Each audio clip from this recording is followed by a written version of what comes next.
Bismillahirrahmanirrahim. Assalamualaikum warahmatullahi wabarakatuh. Perkenalkan, nama saya Ahmad Vito Saputra dengan nomor induk mahasiswa 240101010236. Pada video kali ini, saya akan menjelaskan tentang konsep manusia dalam filsafat pendidikan Islam sebagai tugas ulangan akhir semester daripada mata kuliah filsafat pendidikan Islam. Baik, tunggu saja kelanjutannya. Baik, materi yang pertama yaitu konsep manusia dalam filsafat pendidikan Islam. Kita sudah tahu sendiri bahwa manusia adalah makhluk paling sempurna di antara ciptaan Allah yang lainnya. Karena manusia memiliki 3 aspek penting. Yang pertama jasmani, kemudian akal, kemudian rohani.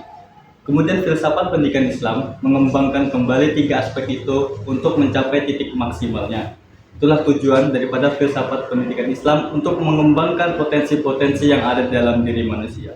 Dan oleh sebab itu, manusia sendiri bukan hanya sebagai makhluk sosial dan biologis, tetapi manusia sebagai juga makhluk yang memiliki sikap rohani yang sangat kuat dan spiritual yang sangat kuat yang diciptakan Allah daripada makhluk-makhluk yang lainnya.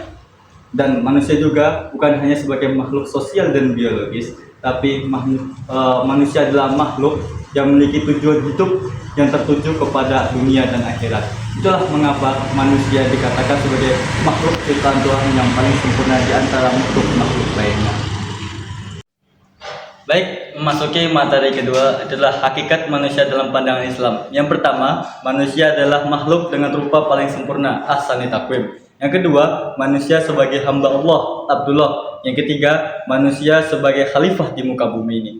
Yang pertama, manusia adalah makhluk dengan paling sempurna rupa yang diciptakan oleh Allah Subhanahu wa taala. Ini merupakan potensi unggulan kita bahwa pendidikan mengharuskan potensi-potensi yang ada dalam diri seorang manusia untuk bisa lebih unggul, lebih berkembang dan lebih bermanfaat terhadap sekitarnya. Kemudian yang kedua, manusia sebagai hamba Allah. Jadi manusia bukan selain sebagai manusia yang sempurna atau makhluk yang sempurna, manusia juga adalah hamba Allah, yaitu ciptaan Tuhan yang harus selalu tunduk dalam perintah-perintahnya dan menjauhi segala larangan-larangannya. Yang kemudian yang ketiga, manusia sebagai khalifah di muka bumi. Apa itu khalifah? Khalifah adalah pemimpin atau seseorang yang diberikan wewenang mengelola, mengembangkan segala potensi yang ada di muka bumi ini. Sesuai dalam surah Al-Baqarah ayat 30. A'udzubillahi minasyaitonirrajim. Bismillahirrahmanirrahim. Wa iz qala rabbuka lil malaikati inni ja'ilun fil ardi khalifah. Qalu ataj'alu fiha may yufsidu fiha wa yasfikud dima. Wa nahnu nusabbihu bihamdika wa nuqaddisu lak. Qala inni a'lamu ma la ta'lamun. Yang artinya, dan ingatlah ketika Tuhanmu berfirman kepada para malaikat, aku hendak menjadikannya khalifah di muka bumi ini. Mereka berkata para malaikat, apakah engkau hendak menjadikan orang yang merusak dan menumpahkan darah di sana? Sedangkan kami bertasbih memujimu, menyucikan namamu.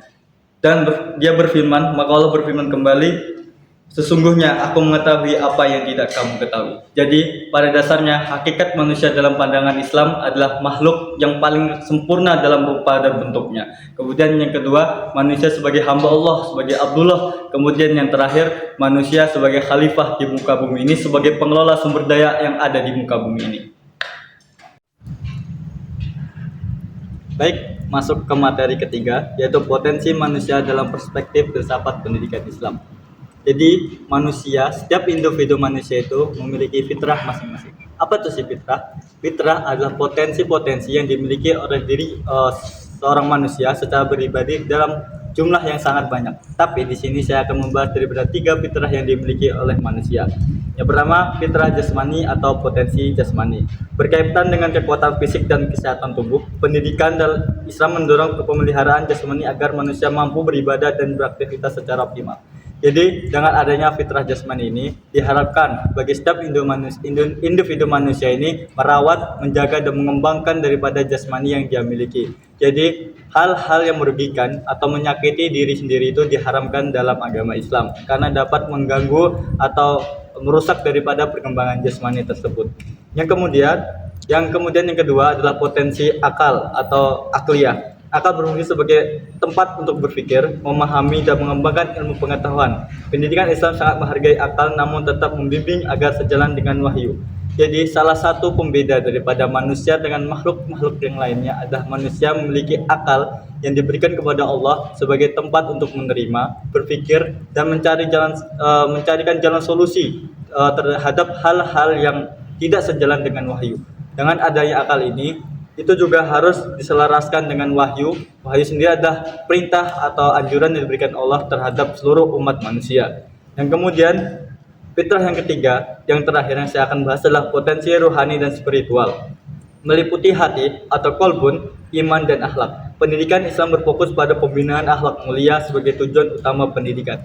Jadi pendidikan Islam itu mengacu pada akhlakul karimah, akhlak-akhlak baik, baik itu terhadap manusia, terhadap makhluk dan terhadap Tuhan. Jadi dari ketiga itu, tiga fitrah yang saya sebutkan tadi, fitrah jasmani, fitrah akal, dan fitrah hati, yang mana di dalamnya ada kolbun, iman dan akhlak. Maka dari fitrah tersebut, apabila dioptimalkan dengan baik, apabila dikuasai, dipelihara dan dikembangkan dengan baik, akan menjadikan kita manusia yang seutuhnya dan akan menjadikan kita hamba Allah yang sempurna. Masuk ke materi yang keempat, implikasi konsep manusia terhadap pendidikan Islam. Konsep manusia dalam filsafat pendidikan Islam membawa implikasi penting antara lain tujuan pendidikan, kurikulum pendidikan, peran pendidik, dan proses pendidikan. Jadi, manusia ketika sudah masuk ke dalam ranah pendidikan, maka dia diwajibkan mengubah atau membuat atau mengembangkan daripada aspek-aspek tertentu. Yang pertama, tujuan pendidikan. Pendidikan tidak hanya mencetak manusia cerdas secara intelektual, tetapi juga beriman, berakhlak, dan bertanggung jawab sosial.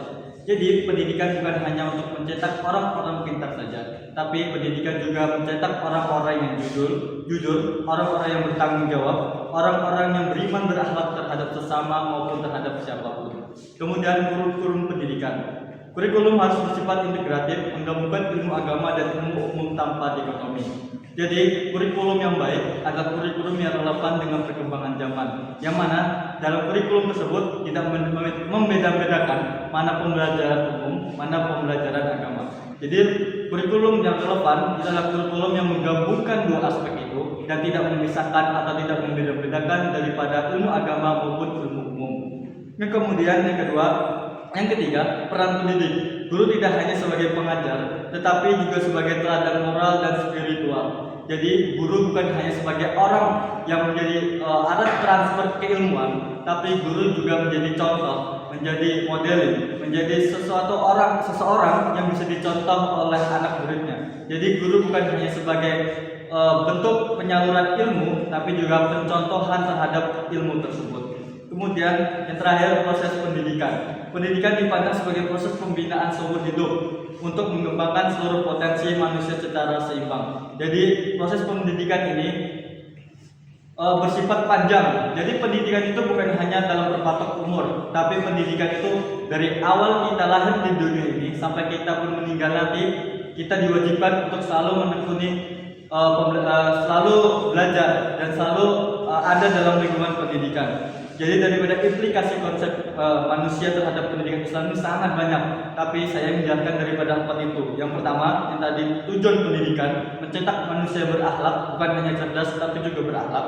Kemudian yang kedua, kurikulum pendidikan yang bersifat integratif dan relevan dengan zaman, tidak membedakan mana pelajaran umum dan pelajaran agama. Kemudian yang ketiga, peran pendidik bukan hanya sebagai penyalur pemberi ilmu, tapi juga sebagai contoh modeling terhadap anak didiknya sesuai dengan keilmuan yang diajarkannya. Kemudian proses pendidikan. Pendidikan sendiri adalah yang sudah saya jelaskan tadi, pendidikan bersifat relevan atau bersifat seumur hidup tanpa adanya batasan umur atau batasan usia.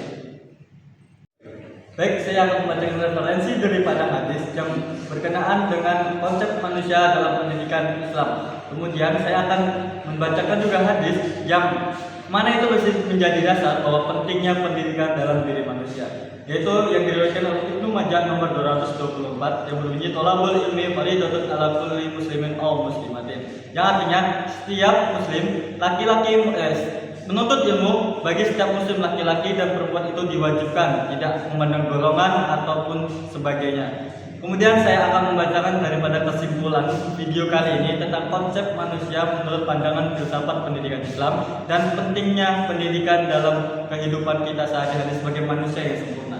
Yang pertama, konsep manusia dalam filsafat pendidikan Islam menempatkan manusia sebagai makhluk multidimensional yang memiliki tugas ibadah dan tanggung jawab sosial. Pendidikan Islam bertujuan mengembangkan seluruh potensi manusia secara seimbang antara jasmani, akal, dan rohani agar terbentuknya insan kamil atau manusia yang sempurna. Jadi manusia sendiri sudah menjadi manusia atau makhluk yang paling sempurna di antara ciptaan Allah yang lainnya. Jadi kemudian dengan kesempurnaan manusia itu dioptimalkan kembali, dikembangkan kembali, dipatenkan kembali dengan adanya pendidikan-pendidikan yang ada. Jadi dengan harapan pendidikan yang diadakan pada sekarang ini memberikan kita bisa mengoptimalkan aspek-aspek yang terdapat dalam diri manusia ini supaya kita bisa menjadi manusia yang insan kamil atau manusia yang sempurna. Terima kasih atas perhatiannya terhadap video ini.